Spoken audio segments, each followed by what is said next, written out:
जो पांचवी और अंतिम यूनिट है जिसका नाम है सबल्टर्न पर्सपेक्टिव, जिसको कि हिंदी में बोला जाता है अधीनस्थ समूह परिप्रेक्ष्य। तो सबल्टर्न शब्द का ऑक्सफोर्ड डिक्शनरी में अर्थ यह है अधीनस्थ। मतलब अधीनस्थ का मतलब कहीं न कहीं वो नीचे है, कम है, जो जाति वर्ग जेंडर आयु पद की वजह से हो, या सीधे सीधे शब्दों में कहा जाए तो जो दलित है, शोषित है, निम्न वर्ग है, किसी तरह से पिछड़ा हुआ है, जिनके बारे में इतिहास में बातें नहीं की गई हैं, उनके बारे में अधीनस्थ समूह परिप्रेक्ष्य में बातें होती हैं। क्योंकि यह परिप्रेक्ष्य मानता है कि अभी तक का जो लेखन हुआ है, इतिहास लेखन, वह राजा रानियों की कहानियाँ हैं, महाराजाओं की कहानियाँ हैं। तो ऐसा नहीं होना चाहिए, बल्कि जो शोषित हैं, जो पिछड़े हुए हैं, जो आदिवासी हैं, जो दलित हैं, और जो किसी भी तरह से जो महिलाएं हैं, जो दबी कुचली हैं, उनके इतिहास के बातें, उनके इतिहास लिखा जाना चाहिए, उनके इतिहास में बातें होनी चाहिए। उसी पर यह पूरा परिप्रेक्ष्य अधीनस्थ समूह परिप्रेक्ष्य तो बात करता है। तो अधीनस्थ परिप्रेक्ष्य समूह दलित, आदिवासी, पिछड़े वर्गों की बातें, महिलाओं की बातें करता है। तो इसके दो आपके महत्वपूर्ण जो है विचारक हैं। इसमें से पहले जो हैं उनका नाम है B.R. अम्बेडकर, डॉक्टर भीमराव रामजी अम्बेडकर। इनके बारे में बहुत सारी चीज़ें आपको पता भी होंगी कि भारत के संविधान निर्माता थे।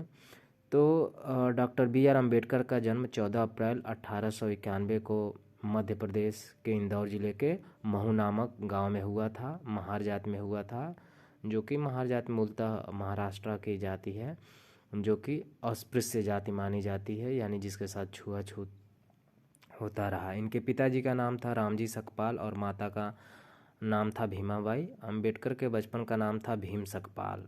1907 में उन्होंने हाई स्कूल पास किया और उसके बाद से मुंबई के एलिफिंस्टन कॉलेज में प्रवेश लिया।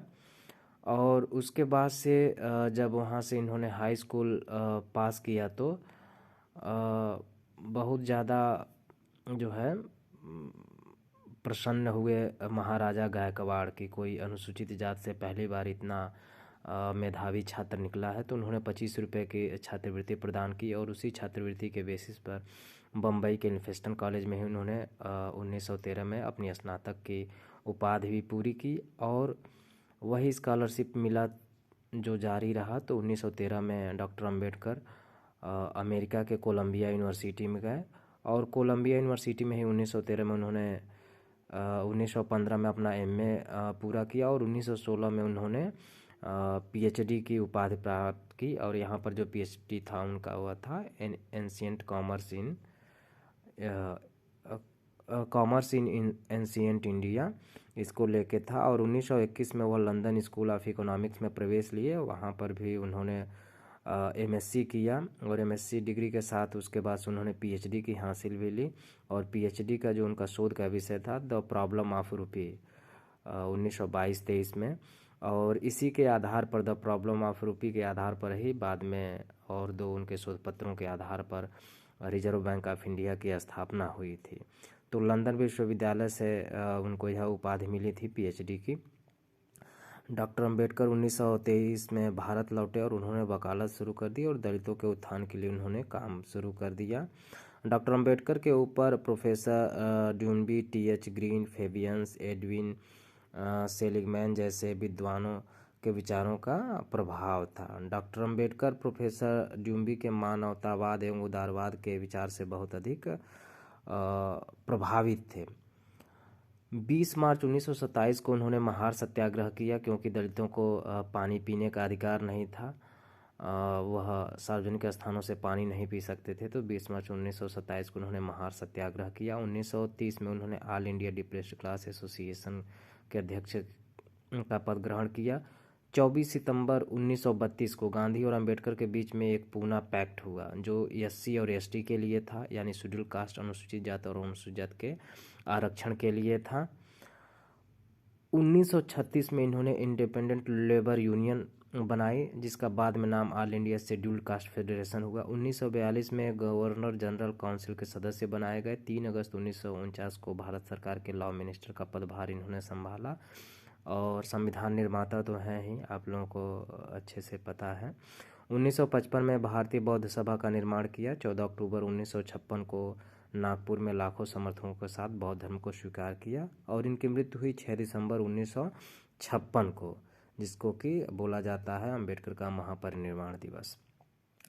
डॉक्टर अंबेडकर शुरू से ही तरह तरह के भेदभाव इनके साथ होता रहा है अनुसूचित जात होने की वजह से, चाहे वो अपने विद्यार्थी जीवन में रहे हों, चाहे प्रोफेसर बने हों, चाहे राजनीतिज्ञ बनने के बाद भी इनके साथ बहुत भेदभाव होता रहा है। तो यह मानते रहे हैं कि हिंदू धर्म में जो है समानता नहीं है और हिंदू धर्म जो है वह वर्ण व्यवस्था का धर्म है और अभी वर्ण नहीं बल्कि जातियों के आधार पर सारी चीज़ें चलती हैं और उन जातियों को स्थापित करने में मनुस्मृति का बहुत बड़ा योगदान है। इसलिए मनुस्मृति सबसे निकृष्ट ग्रंथ है, सामाजिक अन्याय फैलाता है, ऊंच नीच की व्यवस्था स्थापित करता है, शूद्रों और स्त्रियों को अधिकार नहीं देता है। इसलिए मनुस्मृति को इन्होंने मनुस्मृति का दहन भी किया था। और डॉक्टर अंबेडकर का स्पष्ट रूप से मानना था कि जो धर्म है व्यक्ति के लिए होता है, व्यक्ति धर्म के लिए नहीं है। सामाजिक न्याय का दर्शन इन्होंने दिया है और सामाजिक न्याय के दर्शन में यह है कि जातीय भेदभाव को समाप्त किया जाए, धार्मिक भेदभाव को समाप्त किया जाए, लैंगिक भेदभाव को समाप्त किया जाए। हिंदू कोड बिल का इन्होंने 1955 में जो आया था उसको भी एक बार आप लोग देख लीजिएगा कि हिंदू कोड बिल बहुत ही महत्वपूर्ण है। इनकी जो महत्वपूर्ण किताबें हैं उसको आप लोग जान लीजिए। कास्ट इन इंडिया 1916 में इन्होंने लिखी थी। 1918 में small holdings in India and their remedies 1918 में। प्रॉब्लम ऑफ रूपी 1923 में जो इनकी पीएचडी का टॉपिक है। The evolution of provincial finance in the British India 1924 में। The untouchables who are they इन्होंने लिखा हुआ है। एनिहिलेशन ऑफ कास्ट, इसको हिंदी में बोला जाता है जात का विनाश या जात का उच्छेद 1935। बहुत ही महत्वपूर्ण किताब है, अक्सर पूछी जाती है तो इसको याद रखिएगा। Mister Gandhi and emancipation of untouchables 1938 में लिखी। What Congress and Gandhi have done to untouchables 1945 में इन्होंने लिखी। मतलब कि कांग्रेस और गांधी ने जो अछूत हैं उनके लिए क्या किया है। पाकिस्तान एंड माइनॉरिटीज़ 1947 में लिखा। स्टेट्स एंड माइनॉरिटीज़ 1947 में इन्होंने लिखा। थॉट ऑन लिंग्विस्टिक स्टेट्स 1953 में इन्होंने लिखा। इसके बाद से जो दूसरे महत्वपूर्ण जो अधीनस्थ समूह के परिप्रेक्ष्य के विद्वान हैं वह है डेविड हार्डीमैन। डेविड हार्डीमैन का जन्म अक्टूबर 1947 में पाकिस्तान के रावलपिंडी में हुआ था और ऑक्सफोर्ड में इन्होंने अपना अध्ययन पूरा किया और अभी भी ये संबद्ध हैं। दक्षिण एशिया के इतिहास पर काफ़ी कुछ इन्होंने लिखा है। यूनिवर्सिटी ऑफ वारविक यूके से संबंध है। 1980 में इन्होंने सूरत स्थित centre for studies in social science research के फेलो छात्र है। 1981 में डेविड हार्डीमैन सामाजिक विज्ञान संस्थान कलकत्ता से संबद्ध रहे। डेविड हार्डीमैन इस अधीनस्थ समूह के संस्थापक सदस्य थे। 1960 में एक बना था समूह जो कि अधीनस्थ समूह पर के लिए नाम से जाना जाता है, सबल्टर्न समूह के नाम से जाना जाता है, जिसके अन्य विद्वान जो थे रंजीत गुहा भी थे।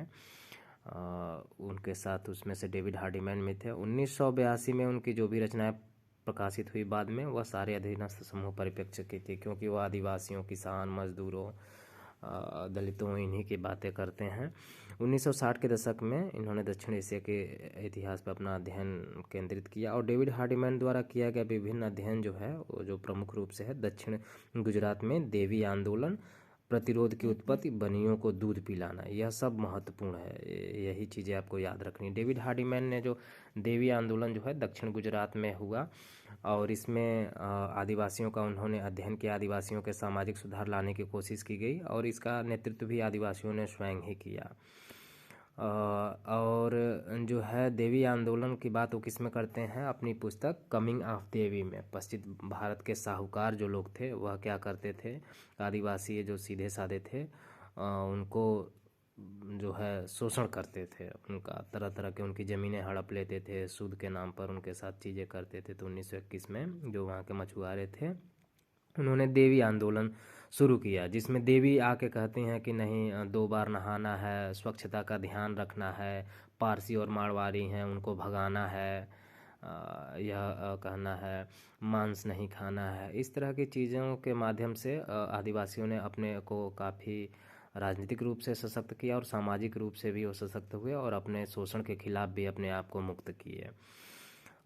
इसके अलावा जो इनकी एक अन्य किताब है फीडिंग द बनिया नामक पुस्तक में, वह बताते हैं कि कैसे जो बनिया रहे हैं, बनिया हमेशा जो है शोषण करते रहे हैं और वह कहीं न कहीं जो शोषण करने वाला समूह रहा है, समाज में जो उच्च वर्ण रहा है, उन्हीं के साथ रहा है। तो उसमें बनिया को मानते हैं कि सूदखोरी के माध्यम से कैसे वह अपने से नीचे लोगों का शोषण करते हैं। डेविड हार्डमैन बनियों के संदर्भ में व्याख्या करते हैं, कहते हैं कि कैसे बनियों ने अपने शक्ति को मजबूत किया पश्चिम भारत में, माने कि जो आपका गुजरात है वहाँ पे बात करते हैं कि बनियों और स्थानीय लोगों के बीच और महाराष्ट्र में भी कैसे उनके बीच संबंध तनावपूर्ण हो जाते थे, क्योंकि जो राजस्थान के बनिए हैं, राजस्थान के मारवाड़ी हैं, उन्होंने अलग अलग जगहों का जाके अपने कारोबार किए और लोगों का शोषण जारी रखा। इसलिए मारवाड़ी हो गए, पारसी हो गए, इनको वो मानते हैं ये जो बनिए हैं वो शोषण करते हैं।